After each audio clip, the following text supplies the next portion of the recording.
Danke bafethu, welcome back to Nkuli Soccer. Complete dominance from i-Kaizer Chiefs, especially laphana first half bafethu. Abadlali badlalile kakhulu. U-Ighodaro kudala ngikhuluma ngaye ngisho ukuthi bayamdinga kulama game lawo Continental because une-physique, uyakwazi ukulwa, akasabulutho and usibonisile namhlanje ngempela bafethu ukuthi akatatazeli, akasabulutho.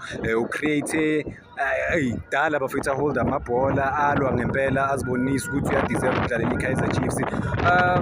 Mangibheka igame yakhe overall bafethu i-hard worker even nalaphana first half ucreate ama-opportunity beside ucreate ama-opportunities bafethu udefendile khona amabhola awu-2 awacleare laphana inside the box. Cabanga ukuthi lo muntu basize kangakanani overall and then ukhompyutha ibhola nalama-defender lawa ese-Africa bekamake sure bafethu ukuthi uyalwa nabo ukuthi akwazi ukulwela i-team i-Kaizer Chiefs overall.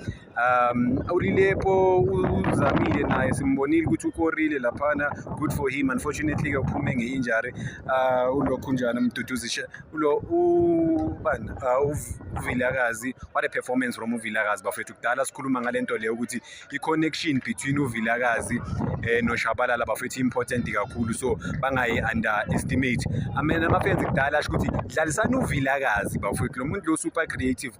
Guess what, namhlanje usibonisile yet again ukuthi why deserve ukudlala laphana ku-Kaizer Chiefs. Hayi ukuthi ngoba mncane akadeserve ukudlala, udlale kahle kakhulu laphana umfethu.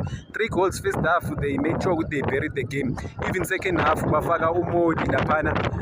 Like I felt ukuthi maybe bebangadlalisa laphana le-space lesi sakalilepo ukuthi badlalise uVelebayo overall, but-ke bahlulekile ukufaka uVelebayo, bafaka uModi. uModi watholile ama-opportunities ukuthi akore naye, unfortunately-ke ayikho i-chance akwazile ukuyithatha laphana overall, but solid defense laphana ku-Kaizer Chiefs, but unfortunately-ke baconsiderile laphana nge-deflection. Was last minute ish igame seyophela baconsider nge-deflection. Bengicabanga ukuthi ulokhunjana uPeterson uzokwazi ukuthola enye i-clean sheet, unfortunately akwazanga uyithola la clean sheet leya. Solid performance yet again for Solomons.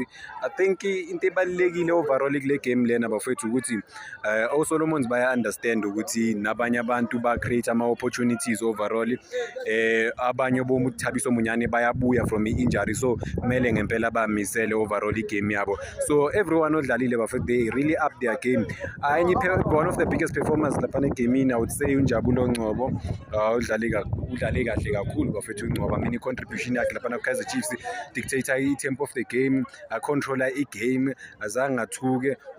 I mean ama-counter attacks ubekakwazi ukuprotecta nebhola overall. Badlalile bafethu but Mthetho Nyamboza, what a performance bafethu. Umuntu akalahlwa, siyazi ukuthi kunama-complaints amaningi ngaye, uthola ukuthi uluza amabhola, but guess what, I don't know ukuthi wine amabhola angakanani laphana uMthetho egamini overall bafethu. He was one of the standout performers for mina. Between yena no-Ighodaro, between bona bobawu-2, omunye wabo bafethu the man of the match laphana overall. uVelebayo for the first time simbonile, uLebohang Maboy for the first time sibabonile bobawu-2. uVelebayo usibonisile i-glimpse of ukuba i-great player.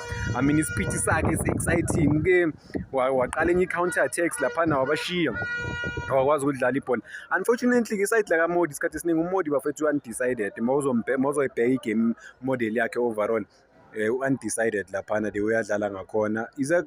Could be a good player any given day, but guess what, there are moments la kumele ukwazi ukubulala khona i-team mawuthola ama-opportunities, but yabona ngolona uModi medlala kuyokhala o-H isikhathi esiningi, akusiwo umuntu ongakholelwa kuye ukuthi uzokwazi ukwa-convert ama-opportunities, uzowathola, but he's not gonna convert those chances overall. A good match for i-Kaizer Chiefs bafethu. Bakwazile final ukuthatha ama-opportunities wabo abawatholile, but at the same time second half bafethu bawatholile ama-opportunities amanye ukuthi bawin i-game. They could have easily scored around 5 goals, but guess what, abakwazanga ukuyishaya boma 5 goals. But a good performance overall ukuya kuma-group stages, which is very important. So congratulations to Kaizer Chiefs. Bakwazile ukujabulisa ama-fans wabo bafethu all over the country laphana, bababonisa ukuthi finally naku bayakwazi ukukora 3 goals. I think for the first time this season bakora 3 goals ne. Yeah, I think it's for the first time bakora 3 goals this season after ama-missed opportunities angaka. Sithembu okay, asingene ngo-coach be-Kaizer Chiefs bafethu. i-Kaizer Chiefs ino-coach right now, nabo bo-coach. Why ngisho kanje? First half I think for 10 minutes plus boma 13 minutes mangibala plus ne-added time bafethu badlale i-13 minutes nga-10 men because of bebafaka ulo bekalimele babonile ukuthi ulimele ulona ulilepho but bamforce ukuthi aqede i-first half. Why would they do that ngabe bafaka nje player and then leya team bese-attack-a kakhulu bafethu laphana first half i-create ama-opportunities. It was bad for mina into engiyibonile from abo-coach i-decision making. I mean amanye ama-substitution wabo I didn't think ukuthi bekumele bamsubstitute ulokhu njani umthethwa cause i-game bafethu i-one goal inga-change i-game overall, everything inga-change just nge-one goal laphana yabo. So umthethwa uyi-glue laphana uye okwaziyo ukuprotecta i-defense stop amabhola bafethu. I think more than 20 balls awa-recoverile laphana. What a player, what a super talent in terms of i-hard work. Siyazi ukuthi unamaphutha wakhe amanye but what a talent bafethu umthethwa. I think ama-player amaningi kumele akwazi ukufunda kumthetho ukuthi give it your all bafethu, give it your all. Every time you're given an opportunity, be willing to die for the team. Yinto asibonisa yena umthethwa, is willing to die for the team every single game bafethu ucabanga. So what an important player for i-Kaizer Chiefs overall. What an important player, underrated yes, akusiwo umuntu ongamcabanga masicabanga abantu abafleshi but is very important for i-Kaizer Chiefs overall bafethu. Super talent, super talented. Yeah man, what a star. What a star in terms of like what he brings to the team. Akusi style esesifleshi but kumele simncome bafethu what he is able to do for i-Kaizer Chiefs. I mean i-defense e-Kaizer Chiefs ikwazi ukuphefumula kangcono because of uyakwazi umfethu ukuba protector laphana.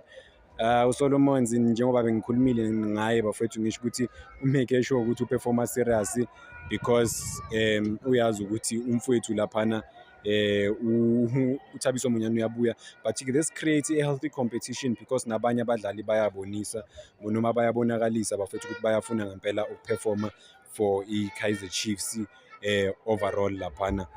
Yeah, what a moment for bona ukuthi benze history laphana ba-qualify for ama-group stages okuqala in their history we-continental level in terms of like i-CAF Confederations Cup because bake ba-qualify for ama-group stage we-Champions League. Siyazi ukuthi last time bedlala i-continental football bashawa laphana kuma-finali. Congratulations again.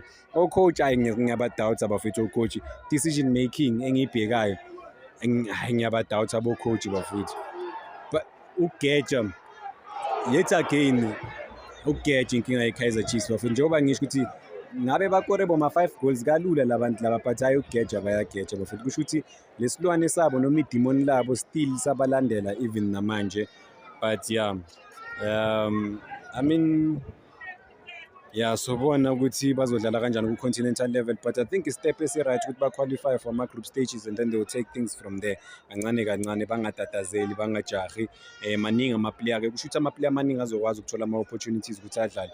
Khona into engifuna ukuyi-question as much as u-Ighodaro bafethu aperforme kahle kakhulu guess what bebanganaso i-striker ezi-backup laphana ku-Kaizer Chiefs ebhenchini if angilenzi iphutha because angisibonanga i-striker laphana ku-Kaizer Chiefs. uBatman available but uhleli kuma-grandstand ngimbonile ahleli laphana kuma-grandstand. So I mean it's more decision making ziningi izinto ezinga-change because uDupreez is not available because of what he did last week so kunaleyo nto leyo ukuthi bamnika i-break. uMayo not available because of injury. uMorrissy is not available ezinye i-striker zi-injured yabonakala ukuthi akana chance. uHlongwane naye ku-injured but-ke naye kubonakala ngathi bazomdlalisa but good game for i-Kaizer Chiefs overall bafethu njengoba bengishilo ukuthi congratulations to the boys. They have to take their performances higher. I think it was a good showing for them to show hunger and the desire to succeed and to win to help the team overall. Thank you bafethu. Cela ningakhohlwa uku-like and subscribe. Congratulations again to Kaizer Chiefs.